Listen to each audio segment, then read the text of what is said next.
رہی بات ارد کی تو سورہ زاریات کے مطابق یقین کرنے والوں کے لیے اس ارد میں بہت سی نشانیاں۔ اب ارد کی ان بہت سی نشانیوں میں سے ایک نشانی ارد سے انسان کا پیدا کیے جانا بھی ہے۔ سورہ نوح، اللہ نے تمہیں ارد سے ایک خاص طرح سے نکالا ہے۔ اب میں آپ کو ایک خاص بات بتانے والا ہوں۔ ہماری زمین کا ایک ایلیمنٹ ہے جسے ہم کاربن کہتے ہیں۔ 1.85 بلین ٹن کاربن جو اس وقت بھی اس زمین میں موجود ہے، دیکھنے میں کالا سیاہ اور ایک جلا ہوا سڑا ہوا عنصر۔ لیکن کاربن وہ عنصر ہے، وہ ایلیمنٹ ہے کہ یہ کسی بھی دوسرے ایلیمنٹ سے زیادہ کمپاؤنڈز بنانے کی اہلیت رکھتا ہے۔ مثلا کاربن کوئلہ بھی بناتی ہے جو کہ ایک کمپاؤنڈ ہے، کاربن ہیرا بھی بناتی ہے کہ جو کہ دوسرا کمپاؤنڈ ہے، اور کاربن سنگ مرمر بھی بناتی ہے کہ جو تیسرا کمپاؤنڈ ہے۔ اب کاربن کے 1 کروڑ کمپاؤنڈز کے متعلق تو ہمیں پتہ ہے کہ وہ بنا سکتی ہے، لیکن اصل تعداد اس سے کہیں زیادہ ہے۔ لیکن یہ کمپاؤنڈز تو بے جان ہیں، ان میں کوئی زندگی نہیں ہے، تو پھر میں آپ کو یہ سب کچھ کیوں بتا رہا ہوں؟ کیونکہ کاربن سے صرف بے جان کمپاؤنڈز ہی نہیں بنتے۔ اس وقت ہم 6 لاکھ ایسے کمپاؤنڈز کو جانتے ہیں جو بے جان یا ان آرگینک ہے، لیکن ان 6 لاکھ کے مقابلے میں 1 کروڑ 60 لاکھ کمپاؤنڈز ایسے ہیں کہ جو آرگینک ہیں، جو زندگی کے لیے ضروری ہیں۔ اسی لیے تو ہم زمین پر پائی جانے والی زندگی کو کاربن بیسڈ لائف کہتے ہیں، یعنی کاربن سے بنی ہوئی زندگی۔ انفیکٹ کاربن اور زندگی کا اتنا گہرا تعلق ہے کہ زندگی کی ان 123 ڈیفینیشنز میں سے ایک ڈیفینیشن یہ بھی ہے کہ زندگی کاربن ایٹمز کے چند دوسرے ایٹمز کے ساتھ بانڈنگ کا نام ہے۔ اب تو قرآن پاک میں کئی جگہ انسان کے مٹی سے بنائے جانے کا ذکر ہے، لیکن 3 جگہ بالخصوص کالی سڑی ہوئی کھنکھناتی ہوئی مٹی سے پیدا کرنے کا ذکر ہے۔ اس کالی سڑی ہوئی کھنکھناتی مٹی کی اصل حقیقت کیا تھی یہ تو صرف اللہ ہی جانتا ہے، لیکن ایک بہت بڑی وجہ ہے کہ ہم خود کو کاربن بیسڈ لائف کہتے ہیں، کالی سڑی ہوئی اس کاربن کی وجہ سے جو اس مٹی سے نکلی تھی۔ اور انسان کو اسی تخلیق کے ساتھ ہمارے سفر میں آپ کی اور ہم سب کی کہانی کا آغاز ہوتا ہے۔ میں اور آپ ہم سب انسان ہیں، اور آج تک جتنے بھی بنی نوع انسان گزرے، چاہے وہ بادشاہ تھے یا فقیر، شاعر تھے یا جنگجو، اپنے زمانے کے ہیروز تھے یا ویلن، بڑے سے بڑا دانشور یا کوئی بھی انسان کہ جس کے متعلق آپ نے سن رکھا ہے، تاریخ میں جو بھی گزر چکے اور جتنے بھی انسانوں نے ابھی پیدا ہونا ہے، ہم سب ایک ہی انسان کی نسل سے ہیں جنہیں آدم کہا جاتا ہے، جنہیں اللہ تعالیٰ نے مٹی سے تخلیق کیا تھا۔ اور قرآن پاک میں یہ بات کم سے کم 9 مرتبہ بتائی گئی ہے کہ سب سے پہلے انسان ہمارے باپ آدم علیہ السلام کو مٹی سے بنایا گیا تھا۔ لیکن کون تھے یہ آدم؟ ہم ان کے متعلق کیا جانتے ہیں؟ وہ دیکھنے میں کیسے تھے؟ ترمذی کے مطابق آدم علیہ السلام کی تخلیق کی ابتدا تمام ارض سے ایک مٹھی مٹی لے کر کی گئی تھی، اور اس لیے ان کی اولاد میں مختلف رنگوں اور مزاج کے لوگ ہیں۔ پھر سورہ مومنون کے مطابق اس مٹی کے جوہر یعنی اس کے ایکسٹریکٹ سے، جس کی صحیح حقیقت کیا ہے اللہ ہی بہتر جانتا ہے، آدم کے بننے کی تیاری شروع ہوئی۔ اور پھر سورہ صاد کے مطابق اللہ تعالیٰ نے اپنے ہاتھوں سے مٹی کے جوہر سے آدم علیہ السلام کا جسم تیار کیا، اور پھر مسلم کے مطابق اس جسم کو جب تک چاہا وہیں پڑا رہنے دیا جہاں اسے بنایا تھا۔ اور یہی وہ وقت تھا کہ جب ابلیس اس پتلے کے پاس آتا اور اسے دیکھتا کہ آدم کس طرح سے پیدا کیے جا رہے ہیں۔ انفیکٹ ابن عباس رضی اللہ تعالیٰ عنہ کہتے ہیں کہ وہ پتلا 40 دن تک وہیں پڑا رہا تھا۔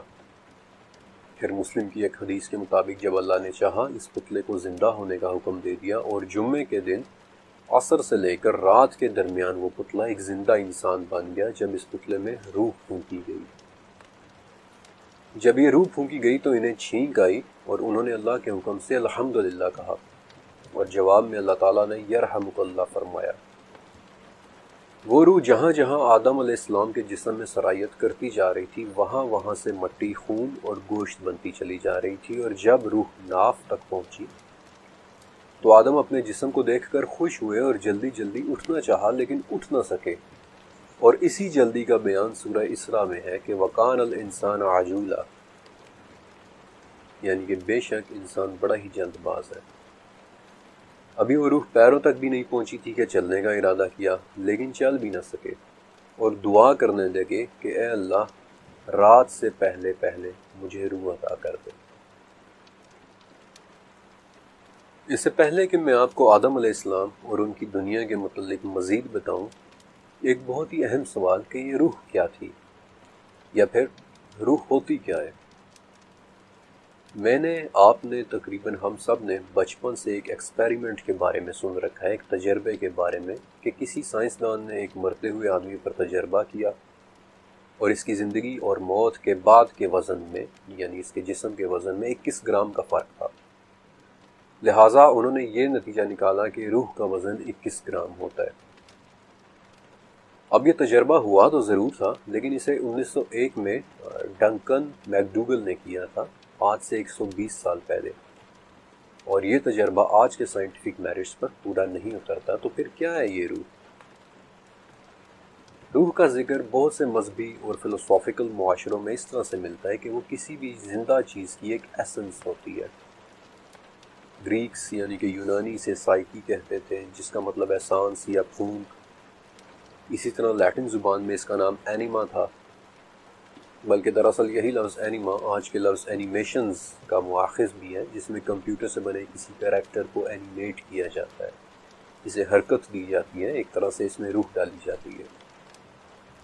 یہودی اور عیسائی کہتے ہیں کہ یہ ایک نظر نہ آنے والی کوئی چیز ہے کہ جسے شعور دیا گیا ہے، اور ویسے تو تمام جانداروں میں روح ہوتی ہے، لیکن صرف انسانی روح ایسی ہے کہ جو ہمیشہ کی زندگی پا سکتی ہے، جبکہ ہندو اور جینزم کے لوگ کہتے ہیں کہ بیکٹیریا سے لے کر ویل تک ہر جاندار میں روح یا آتما ہوتی ہے۔ 1037 میں یعنی 1037 عیسوی میں ابن سینا ہمدان کی ایک جیل میں تھے، اور وہاں انہوں نے ایک تھاٹ ایکسپیریمنٹ کیا تھا جسے دا فلوٹنگ مین ایکسپیریمنٹ یا پھر تیرتے ہوئے انسان والا تجربہ کہتے ہیں۔ ابن سینا کہتے ہیں کہ تصور کریں، امیجن کریں کہ ایک شخص ہوا میں تیر رہا ہے، سسپینڈڈ ہے، اس کے گرد کچھ بھی نہیں ہے، اور نہ ہی اس کے جسم کا کوئی حصہ کسی شے کو چھو رہا ہے، ٹچ کر رہا ہے۔ اس کے جسم کی تمام سینسز اس وقت ڈسکنیکٹڈ ہوئی پڑی ہیں، اسے اپنے ہاتھ، ٹانگ یا جسم کے کسی حصے کا کوئی آئیڈیا نہیں ہوگا، لیکن اس سب کے باوجود اسے اپنے ہونے کا احساس ضرور ہوگا، اسے یہ ضرور پتا ہوگا کہ وہ ایگزسٹ کرتا ہے، اور یہاں سے ابن سینا یہ نتیجہ نکالتے ہیں کہ اپنے ہونے کا احساس ہی روح ہے، کہ جو کسی بھی جسمانی ضرورت سے مبرہ ہے۔ ابن سینا کے اس تھاٹ ایکسپیریمنٹ کو بڑی شہرت ملی تھی، اور ان کے نظریات کو 15ویں صدی کے پھر فرینچ فلاسفرز نے آگے بڑھایا تھا۔ لیکن روح کا کانسیپٹ ابن سینا سے کہیں زیادہ پرانا ہے، 3000 سال پرانے کتابوں میں بھی اس کا ذکر ہے۔ مثلا ترکی سے ملا 2800 ایئرز اولڈ ایک کتبہ جسے کتموا سٹیلے کہتے ہیں، اس پر لکھا تھا کہ یہ کتبہ میری روح کی خوشی کے لیے ہے۔ ارسطو یعنی ارسطوٹل نے بھی اس سوال پر غور کیا تھا کہ روح کیا ہوتی ہے، اور اس کے مطابق روح وہ مادہ ہے جو یہ ڈیسائیڈ کرتا ہے کہ ہم اپنی زندگی کیسے جئیں گے۔ ارسطوٹل کے مطابق ہر زندہ چیز میں روح ہوتی ہے، یہاں تک کہ پودوں اور درختوں میں بھی، لیکن وہ یہ کہتا ہے کہ پودوں اور درختوں کی روح صرف افزائش نسل کے متعلق سوچتی ہے۔ جانوروں کی روح، جانوروں میں بھی روح ہوتی ہے، لیکن وہ صرف نقل و حرکت یعنی موومنٹس کے بارے میں سوچتی ہے۔ ارسطوٹل کہتا ہے کہ صرف انسانی روح وہ روح ہے کہ جو اس سب سے بڑھ کر یعنی صحیح اور غلط کا شعور رکھتی ہے۔ اب مجھے ذاتی طور پر ارسطوٹل کی یہ بات اس لیے لاجیکل اور اچھی لگی کیونکہ اسے سلسلہ تو صحیحہ کی ایک حدیث کنفرم کرتی ہے۔ ایک مرتبہ صحابہ کرام نے آپ صلی اللہ علیہ وسلم سے پوچھا کہ یا رسول اللہ صلی اللہ علیہ وسلم، کیا ہمارے لیے چوپایوں کے ساتھ نیکی میں بھی کوئی اجر ہے؟ اس پر آپ صلی اللہ علیہ وسلم نے فرمایا تھا کہ تمہارے لیے ہر ذی روح میں اجر ہے، یعنی کہ جانوروں میں بھی روح ہوتی ہے۔ پھر ایک دوسری حدیث ابن عباس رضی اللہ تعالیٰ عنہ سے مروی ہے کہ آپ صلی اللہ علیہ وسلم نے مرغیوں کے حوالے سے فرمایا تھا کہ کوئی بھی وہ چیز جس میں روح ہو اسے تکلیف کا نشانہ نہ بناؤ۔ اب یہ دونوں احادیث، یہ دونوں روایات اس بات کو سپورٹ کرتی ہیں کہ ہر زندگی کے پیچھے ایک روح ہے، وہ سانس جو زندہ چیز میں پھونکا جاتا ہے۔ لیکن انسان کی روح کو زندگی کے ساتھ ساتھ ایک بہت ہی خاص چیز بھی دی گئی تھی، نفس۔ نفس ہی وہ چیز ہے کہ جو ہم سے تقاضے کرتا ہے۔ نفس کے متعلق قرآن و حدیث میں اس قدر ڈیٹیلز موجود ہیں کہ شاید اس کے لیے علیحدہ سے پورا ایک چیپٹر لکھنا پڑتا۔ اس لیے فی الوقت میں نفس کا صرف اتنا ہی ذکر کروں گا کہ ایک آدمی بہت ڈرا ہوا آپ صلی اللہ علیہ وسلم کے پاس آیا اور کہا کہ یا رسول اللہ صلی اللہ علیہ وسلم، میرے نفس میں بعض ایسی باتیں آ جاتی ہیں کہ میں ان کے متعلق سوچنے کے بجائے آسمان سے گر جانا زیادہ پسند کرتا ہوں۔ تو آپ صلی اللہ علیہ وسلم نے اسے تسلی دیتے ہوئے کہا کہ یہی تو ایمان ہے۔ نفس انسان کو ملی ایک بہت ہی طاقتور اور ایک بہت ہی خطرناک ابیلٹی ہے، ایک خاصیت ہے۔ البتہ روح قرآن پاک کے مطابق 5 سٹیجز سے گزرتی ہے۔ پہلی سٹیج سورہ اعراف میں ہے، وہ سٹیج کہ جو ہماری روح نے عالم ارواح میں گزاری تھی، جہاں ہم نے اللہ تعالیٰ سے ایک عہد بھی کیا تھا کہ ہم گواہی دیتے ہیں آپ ہی ہمارے رب ہیں۔ وہ عظیم عہد جس کا نام بھی سورہ اعراف میں ہے، عہد الست۔ دوسری سٹیج سورہ سجدہ میں ہے، وہ سٹیج جو ہماری روح نے ہماری ماں کے پیٹ میں گزاری، جہاں پہلی مرتبہ وہ ہمارے جسم میں پھونک دی گئی تھی۔ آپ صلی اللہ علیہ وسلم نے فرمایا کہ ہر شخص اپنی ماں کے پیٹ میں 40 دن تک نطفے کی شکل میں رہتا ہے، پھر اتنے ہی دن علقہ یعنی جمے ہوئے خون کی شکل میں، اور پھر اتنے ہی دن مضغہ یعنی گوشت کے لوتھڑے کی شکل میں، اور پھر اللہ کے حکم سے ایک فرشتہ آ کر اس کے اندر اس کی روح پھونک دیتا ہے، اور اسی وقت اللہ کے حکم سے اس روح کے لیے 4 چیزیں لکھ دی جاتی ہیں: اس کا عمل، اس کا رزق، اس کی موت اور اس کا نیک یا بدبخت ہونا۔ تیسری سٹیج وہ ہے جس کے متعلق پورے قرآن پاک میں آیات موجود ہیں، یعنی کہ وہ سٹیج جس سے ہماری روح ابھی گزر رہی ہے، میری، آپ کی، ہم سب کی، ہماری اس دنیا کی زندگی۔ چوتھی سٹیج سورہ مومنون میں ہے کہ جب ہمارے جسم کو موت آ جائے گی، ایک برزخی زندگی، ایک انتظار، جہاں سے ہماری روح کی واپسی ناممکن ہے۔ ہماری جسم سے روح نکلنے کے واقعات بڑے حیران کن ہیں۔ آپ صلی اللہ علیہ وسلم نے فرمایا تھا کہ جب اللہ کسی بندے کی روح کسی علاقے میں قبض کرنا چاہے تو وہ اس علاقے میں پہنچنے کے لیے اس شخص کے لیے کوئی نہ کوئی ضرورت بھی پیدا کر دیتا ہے، جہاں پہنچ کر کے اس کی روح نکلتی ہے۔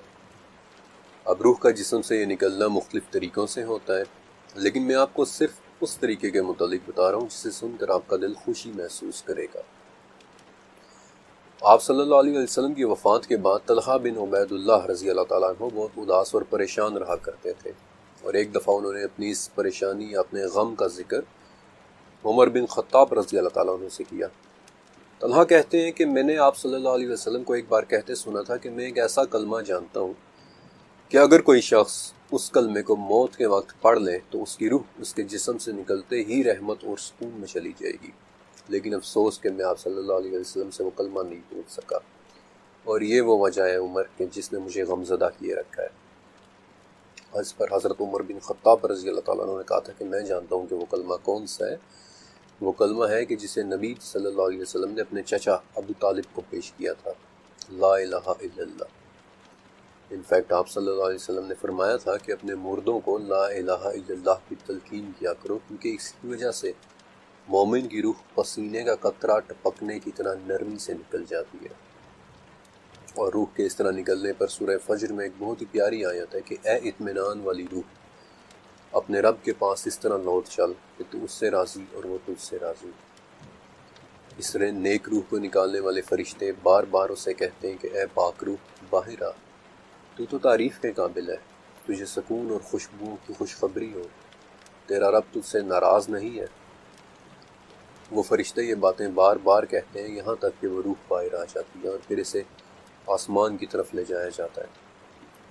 ابو سلمہ رضی اللہ تعالیٰ عنہ کی وفات کے وقت ان کی آنکھیں اوپر اٹھ چکی تھیں۔ آپ صلی اللہ علیہ وسلم تشریف لائے، ان کی آنکھوں کو بند کیا اور فرمایا کہ جب روح جسم سے نکالی جاتی ہے تو انسان کی نظر اسی روح کے پیچھے جاتی ہے۔ آپ صلی اللہ علیہ وسلم نے یہ بھی فرمایا تھا کہ مومن کی روح ایک پرندہ ہوتی ہے کہ جو جنت کے درختوں سے کھاتی رہتی ہے، یہاں تک کہ جس دن اللہ نے اسے اٹھانا ہوگا وہ اس کی روح کو اس کے جسم میں لوٹا دے گا۔ بلکہ اسی حوالے سے ایک اور بڑی پیاری حدیث بھی ہے جہاں ام ہانی کہتی ہیں کہ میں نے آپ صلی اللہ علیہ وسلم سے پوچھا یا رسول اللہ، جب ہم مر جائیں گے تو کیا ہم ایک دوسرے سے ملیں گے؟ کیا ہم ایک دوسرے کو دیکھیں گے؟ اس پر آپ صلی اللہ علیہ وسلم نے جواب دیا کہ تمام روحوں کو پرندوں کی شکل دے دی جاتی ہے، وہ درختوں سے کھاتی رہتی ہیں اور قیامت کے دن ہر روح دوبارہ اپنے جسم میں داخل ہو جائے گی۔ لیکن آپ صلی اللہ علیہ وسلم نے یہ بھی فرمایا تھا کہ روح اس وقت تک درمیان میں معلق بھی رہتی ہے کہ اگر اس پر کوئی قرض باقی ہو تو، اور پھر شروع ہوتی ہے ہماری روح کے سفر کی آخری سٹیج، ایک ہمیشہ کی زندگی۔ قرآن پاک میں ہماری روح کا 2 مرتبہ اس کے نام سے ذکر ہے، جن میں سے ایک بار سورہ زمر میں کہ اللہ روحوں کو ان کی نیند کے وقت قبض کر لیتا ہے، پھر جن روحوں پر موت کا حکم لگ چکا ہوتا ہے انہیں اپنے پاس روک لیتا ہے اور باقی روحوں کو چھوڑ دیتا ہے۔ اب ہماری روحیں نیند کے دوران ہمارا جسم چھوڑ کر کیسے چلی جاتی ہیں، یہ فی الوقت ایک راز ہے، بالکل ویسے ہی جیسے عمرو بن عاص رضی اللہ تعالیٰ عنہ سے مروی وہ حدیث کہ جہاں آپ صلی اللہ علیہ وآلہ وسلم نے فرمایا تھا کہ مومنوں کی روحیں ایک دن اور رات کے فاصلے پر جا کر دوسری روح سے ملتی ہے، چاہے انہوں نے ایک دوسرے کو دیکھا بھی نہ ہو۔ رات کو ہماری روحیں جسموں سے کیسے نکل جاتی ہیں، یہ کیسے سفر کرتی ہیں، ہم شاید اس بارے میں کبھی بھی نہ جان سکیں۔ روح کے متعلق ہم تقریباً کچھ بھی نہیں جانتے، لیکن اس کے بارے میں تجسس طویل زمانے سے انسان کے اندر ہے۔ عبداللہ بن مسعود رضی اللہ تعالیٰ عنہ کہتے ہیں کہ ایک بار میں آپ صلی اللہ علیہ وسلم کے ساتھ تھا اور ہم مدینہ کے کھنڈرات میں چل رہے تھے۔ آپ صلی اللہ علیہ وسلم کے ہاتھ میں سہارے کے لیے کھجور کی ایک چھڑی تھی، تو کچھ یہودی ہمارے قریب سے گزرے۔ ان میں سے ایک نے دوسرے سے کہا کہ ان سے روح کے بارے میں پوچھو۔ پھر کسی اور نے کہا کہ ایسا نہ ہو وہ کوئی ایسی بات کہہ دیں کہ جو تمہیں اچھی نہ لگے۔ پھر کسی اور نے کہا کہ نہیں، ہم ضرور پوچھیں گے۔ اور عبداللہ بن مسعود کہتے ہیں کہ بالآخر ایک شخص نے رک کر کہا کہ اے ابو القاسم، یہ روح کیا چیز ہوتی ہے؟ آپ صلی اللہ علیہ وسلم خاموش رہے۔ پھر آپ صلی اللہ علیہ وسلم نے اپنا سر آسمان کی طرف اٹھایا اور میں سمجھ گیا، عبداللہ کہتے ہیں کہ میں سمجھ گیا کہ آپ صلی اللہ علیہ وسلم پر وحی اتر رہی ہے، اور جب آپ سے وہ کیفیت دور ہو گئی تو آپ نے سورہ اسراء کی 85 نمبر آیت تلاوت کی تھی، وہ آیت کہ جہاں قرآن پاک میں دوسری مرتبہ روح کا نام سے ذکر ہے کہ یہ آپ سے روح کے بارے میں پوچھ رہے ہیں، کہہ دیں کہ روح میرے رب کا حکم ہے اور تمہیں بہت ہی کم علم دیا گیا ہے۔ اب آخر میں روح کے متعلق ایک بہت ہی خوبصورت حدیث کہ جو مجھے ذاتی طور پر بہت پسند ہے، اور الفاظ کے معمولی فرق کے ساتھ وہ حدیث صحیح مسلم، ابو داؤد، مسند احمد اور مشکات المصابیح میں بھی ہے۔ یہ حدیث حضرت ابو ہریرہ رضی اللہ تعالیٰ عنہ سے مروی ہے کہ عالم ارواح میں ہماری روحیں گروہوں کی صورت میں رہتی تھی۔ جن روحوں کا وہاں آپس میں تعارف ہو گیا ان کے درمیان اس دنیا میں بھی محبت ہو جاتی ہے، اور جو روحیں وہاں آپس میں انجان رہی ہوں وہ اس دنیا میں بھی ایک دوسرے سے اجنبی رہتی ہیں۔ اس حدیث پاک کے مطابق جب بھی میں کسی ایسے شخص سے ملوں جس سے ایک مانوسیت، ایک فطری کشش سی محسوس ہو، جسے بات چیت کر کے لگے کہ پتہ نہیں میں اسے کب سے جانتا ہوں، تو میرے ذہن میں ہمیشہ یہ آتا ہے کہ شاید ہمارا تعارف روحوں کے اس عالم میں ہی ہو چکا تھا۔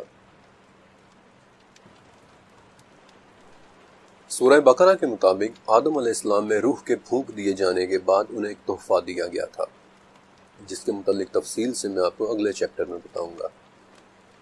لیکن پھر ایک عظیم الشان سجدے کا ایونٹ بھی ہوا تھا، جب تمام فرشتے انسان کے سامنے، آدم علیہ السلام کے سامنے سجدے میں گرے۔ صرف ایک لمحے کے لیے تصور کریں وہ میس پروسٹریشن ایونٹ کس قدر طاقتور منظر ہوگا جب اللہ کے حکم سے تمام فرشتے ایک آدم کے سامنے سجدہ ریز تھے، اور پھر انہی پہلے انسان یعنی آدم علیہ السلام کی پسلی سے ان کا جوڑا پیدا کیا گیا، یعنی حوا۔ اور حوا کے نام کی وجہ سے ہی آج بھی سمیٹک زبانوں میں ہیو کا لفظ بھی موجود ہے، جس کا مطلب ہے حیات، ایک زندہ مخلوق۔ کس قدر خوبصورت واقعہ ہے، کس قدر حیران کن مناظر ہوں گے، لیکن اس پوائنٹ سے آگے اور اب آنے والے چیپٹرز کے اندر میں یہ ایزیوم کروں گا کہ آپ کم سے کم ایک مرتبہ قرآن پاک ترجمے سے پڑھ چکے ہیں اور اس میں بتائے گئے واقعات سے واقف ہیں، کیونکہ انہی واقعات میں سے ایک واقعہ آدم علیہ السلام کا ایک ممنوع درخت سے کھا لینے پر جنت سے نکال دیے جانا ہے، اور جب آدم علیہ السلام، حوا علیہ السلام ابلیس اور سانپ کو جنت سے نکال کر اس ارض پر اتارا گیا تو آدم علیہ السلام ہند میں اترے۔ ابن عمر رضی اللہ تعالیٰ کے مطابق اترتے وقت ان کے دونوں ہاتھ گھٹنوں پر تھے اور سر جھکا ہوا تھا، یعنی کہ رکوع جیسی ایک پوزیشن۔ حضرت حوا علیہ السلام جدہ میں اتری، ابلیس بصرہ سے چند میل کے فاصلے پر اترا، اور ابن عمر رضی اللہ تعالیٰ عنہ کے مطابق اس وقت وہ انگلیوں میں انگلیاں ڈالے آسمان کی طرف دیکھے جا رہا تھا، اور سانپ کو اصفہان میں اتارا گیا۔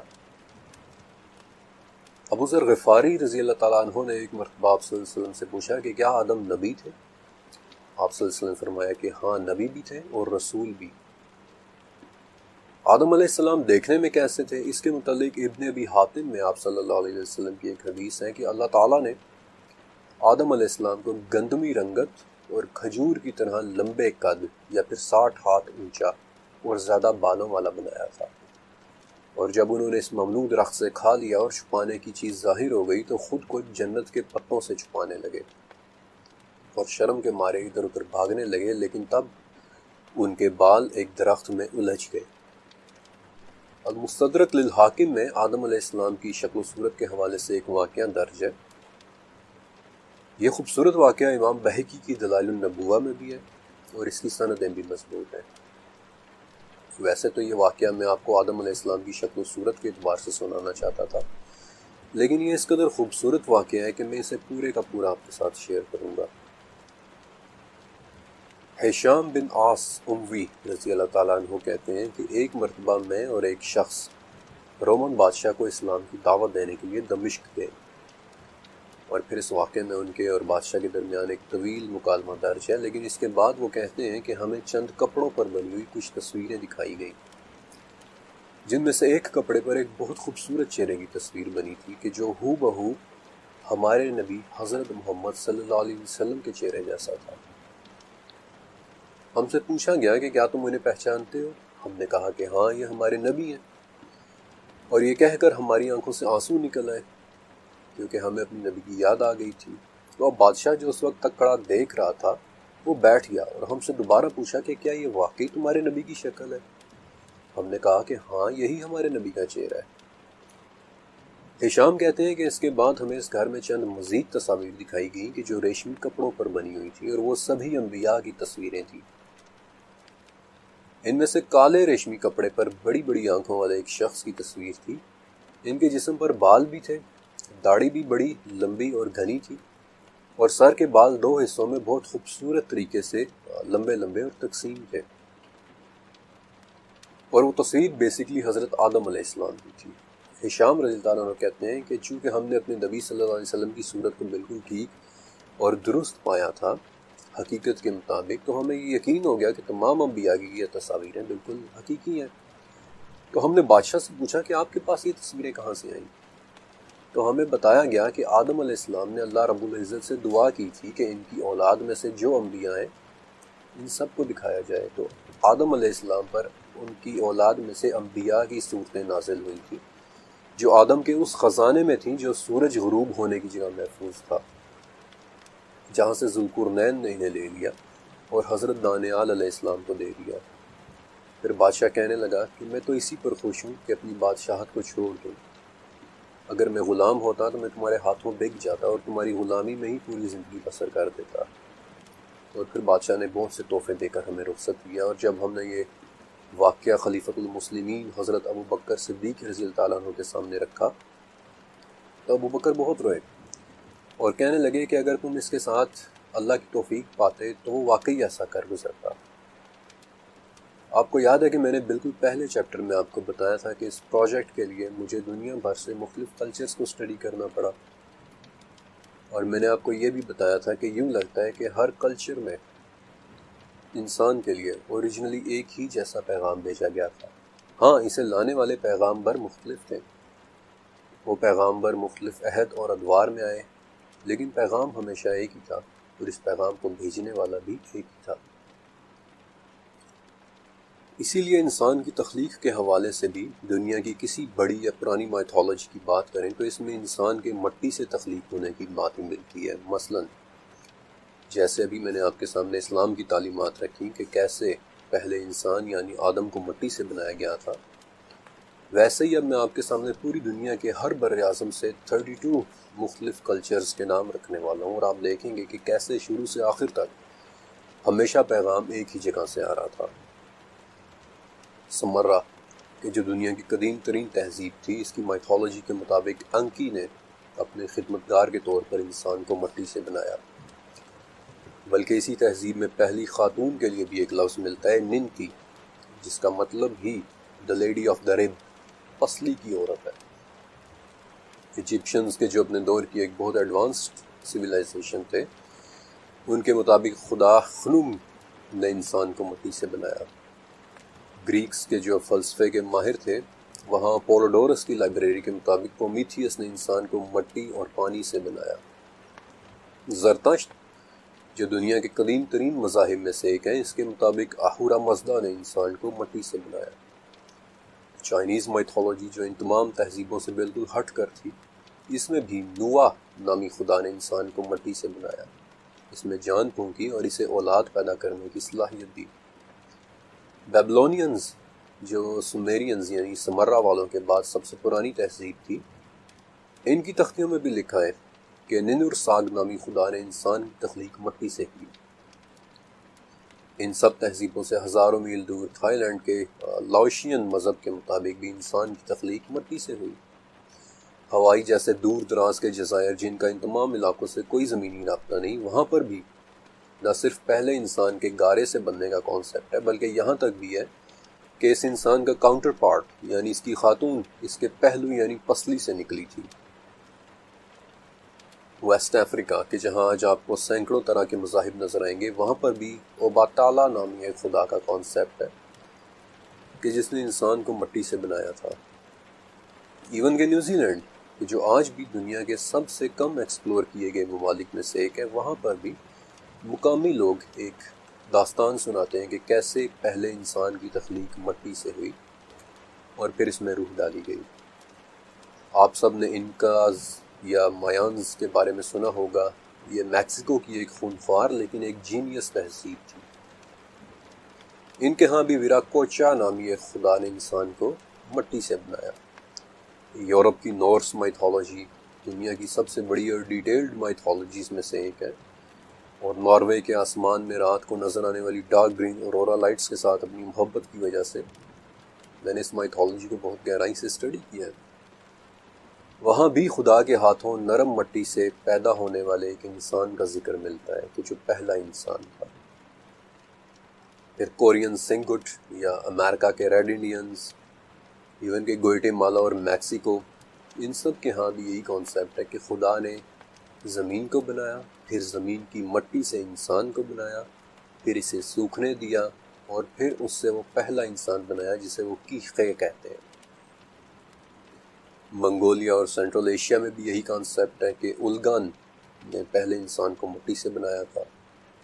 نائجیریا کے آئی جو کلچرز، جاپان کے ہوکائیڈو جزائر، کانگو کے ایفے قبائل، میڈغاسکر کے مالاگاسی قبائل، یہ سب کے سبھی اس واقعے کو اپنے اپنے انداز میں بتاتے ہیں کہ کیسے خدا نے مٹی کے ایک پتلے میں پھونک ماری اور اس سے ایک زندہ انسان بنا۔ صرف انڈیا ہی کے اندر 3 آئیڈیالوجیز ایسی ہیں کہ کیسے خدا کو مٹی پہنچائی گئی جس سے اس نے انسان بنایا۔ بولیویا اور پیرو کے ایمارن قبائل، سائبیریا یعنی رشیا جیسے دنیا کے دور دراز کے کونے، مالی کے ڈوگونز، یہ ایک قبیلہ ہے مالی کا، افریقہ، سینٹرل افریقہ میں، بورنیو، انڈونیشیا کے جزائر، الاسکا کے مقامی لوگ۔ اپنی اس ریسرچ کے دوران مجھے دنیا کا کوئی ایسا کونا نہیں ملا جہاں وہ اپنی اپنی زبان میں ایک ہی خدا کے پہلے انسان کو مٹی سے بنا کر اس میں روح پھونکنے کا کانسیپٹ نہ بتاتے ہیں۔ آپ اس کا مطلب جانتے ہیں؟ یہ سب میں آپ کو کیوں بتا رہا ہوں؟ کیونکہ اس سب کا ایک ہی مطلب ہے کہ ایک ہی پیغام تھا، پیغام لانے والے کئی تھے، اور اس دنیا کا کوئی ایسا کونا یا کوئی ایسا دور نہیں تھا جہاں وہ پیغام لانے والے بھیجے نہ گئے، اور اس پیغام کو بھیجنے والی وہ ایک ہی ذات کون تھی؟